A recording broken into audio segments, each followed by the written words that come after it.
Do you want to know what happened when the US dollar went off the gold standard? And what happened when America was fighting its battle with inflation in the 1980s? If so, this is the book to read.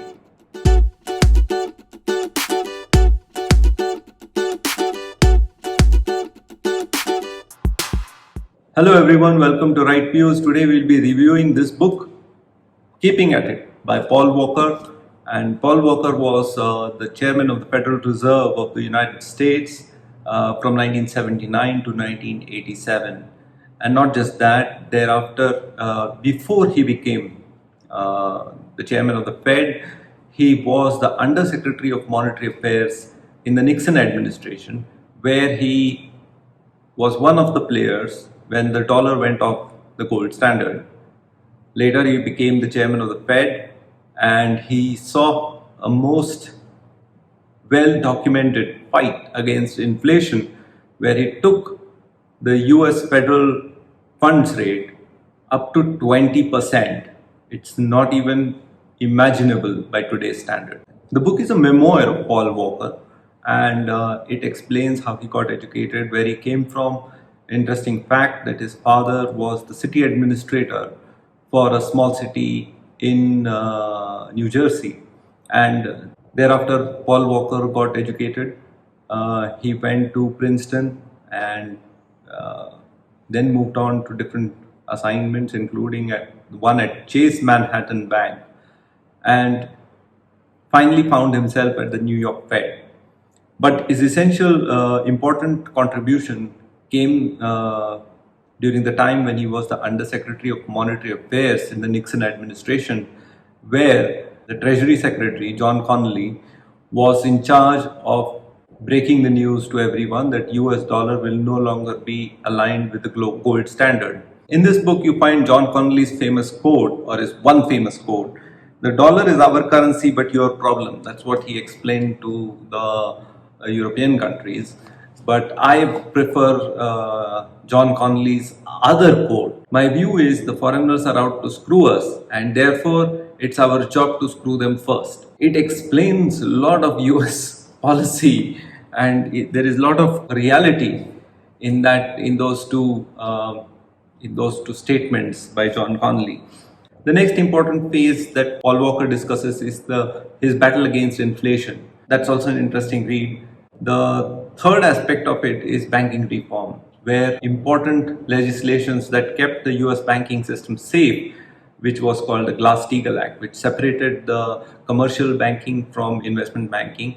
And there was pressure during Volcker's time itself to repeal that act. And it was finally repealed in Bill Clinton's presidency. And thereafter you see what kind of impact has happened at the end of the 2008 crisis, where this law had to be brought back in the form of Dodd-Frank legislation. There is also a Volcker rule, which prevents banks from taking exposure into different areas of business where there are higher risks. The next phase that Paul Volcker discusses was actually the investigation into Swiss banks for Nazi funds and Nazi capital, which was stashed away in Swiss bank.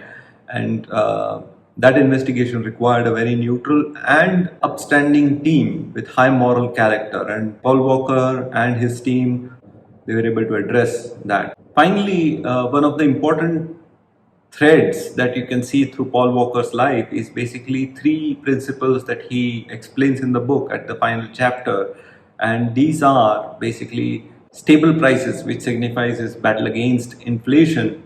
Then sound finance, which is another battle where he has regularly been trying to reform the banking system and not always being successful. And the third part is good government.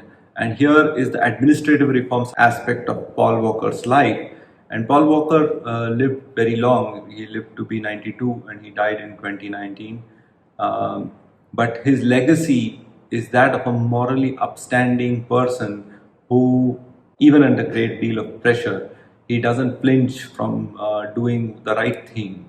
And basically, Keeping at It is the title of the book, which signifies what he has been doing in terms of the banking reform, or administrative reform, or even his fight, or not just his fight, but the country's fight against stability in prices, the inflation price targeting that has happened across the world.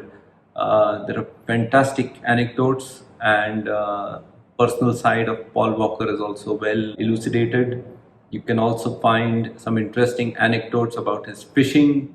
Finally, this book is as much about Paul Volcker's personal life and his journey to fight these three important pillars that he's talked about, but it is also about reports of committees and research papers which he has highlighted. They are all worth a read, and not just to gain a historical perspective, but to also prepare for what is coming.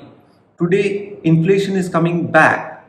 While we are not sure about the extent of inflation, we are faced with a plethora of policies, monetary and fiscal, which are experimental in nature, and we don't really know their inflation impact and how to control these policies in face of high inflation.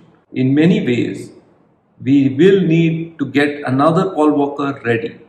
And to that end, he or she will be well served by reading this book. Do read the book and let us know what you think of it. Share and like this video. Follow us on Twitter, Instagram, Parler. Join us for our weekly podcast, and the links are all in the description. Thank you for watching.